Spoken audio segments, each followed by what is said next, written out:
The slightest change in her expression, the tiniest fracture, before it was sealed up again, her face an impenetrable mask. Scowling, Riaz was about to tell her exactly what he thought of her and her judgmental gaze when his cell phone rang. He answered without moving an inch away from the woman who was sandpaper across his temper, rubbing him raw with her mere presence. "Yeah?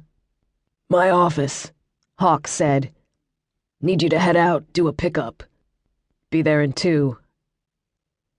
Snapping the phone shut, he closed the remaining distance between him and Adria, forcing her to tip back her head.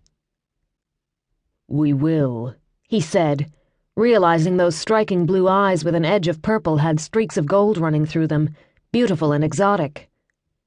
"Continue this later." That was when Adria's cell phone rang. "Yes," she answered, without breaking eye contact with the big muscled wolf who thought he could intimidate her. "In my office," Hawk ordered. "On my way." Hanging up, she raised an eyebrow at Riaz in a consciously insolent action. "My alpha has requested my presence, so get out of my fucking way," she said with utmost sweetness. Eyes of beaten gold narrowed. "Guess we'll be walking together." Not giving an inch until he stepped back and turned to head to Hawk's office, she walked in silence beside him, though her wolf bared its teeth, hungry to draw blood, to bite and claw and mark. Damn him. Damn him. She'd been doing fine, coping after her final separation from Martin. That had been a bloody battle, too. "You'll come crawling back to me. Maybe I'll be waiting. Maybe I won't." Adria stifled a raw laugh. Martin didn't understand that it was over. Done. It had been over the night a year ago when he'd stormed out of their home, not to return for 4 months. The truly stunning thing was that he'd had the gall to be shocked when she'd told him to find someplace else to sleep and slammed the door in his face. "Cat got your tongue?" An acerbic comment made in a deep male voice that ruffled her fur the wrong way.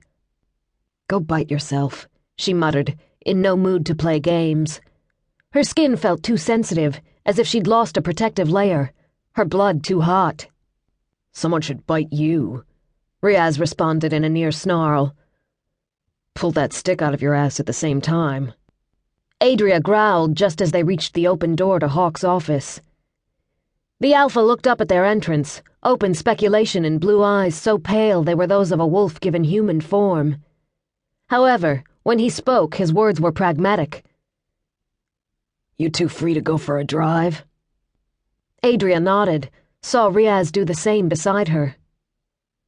"What do you need done?" he asked, his tone far calmer than the one he'd leveled at her.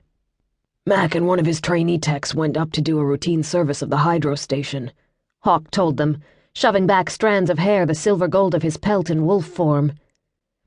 "But their vehicle's not starting, and they've got components that need to be brought back to the den for repairs."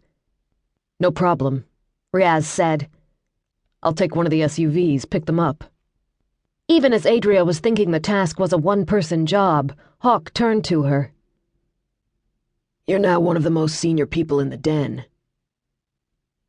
His dominance was staggering, demanding her wolf's absolute attention.